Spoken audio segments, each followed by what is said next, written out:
Commissioner Sukkur division Faiyaz Hussain Abbasi का इम्तिहानी मराकज़ का दौरा।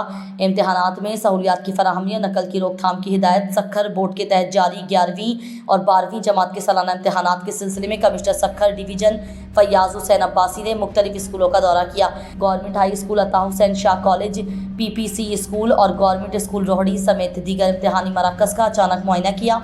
दौरे के दौरान कमिश्नर ने इम्तिहानी मराकज़ में मौजूद प्रिंसिपल्स, असातिज़ा और मुताल्लिका अमले से इम्तिहानात के हवाले से तफसीलात हासिल की और मराकज़ के अंदर इंतजामात का जायज़ा लिया।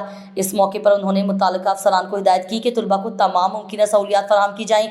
कमिश्नर सखर फैयाज हुसैन अब्बासी ने कहा कि तालीमी बोर्ड की जानिब से जारी करदा कवायद व ज़वाबित पर सख्ती से अमल दरामद किया जाए और किसी भी किस्म की कोताही बर्दाश्त नहीं की जाएगी।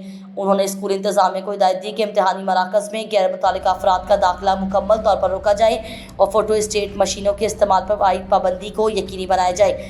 उन्होंने वाज़ेह किया कि इम्तिहानात के दौरान नकल किसी सूरत बर्दाश्त नहीं की जाएगी और मुताल्लिका अफसरान रोज़ाना की बुनियाद पर मुख्तलिफ इम्तिहानी मराकज़ का दौरा करके सूरत हाल का जायज़ा लें। कमिश्नर सखर ने इम्तिहानी मराकज़ में सिक्योरिटी के सख्त इंतजामात करने की भी हिदायत जारी की हैं।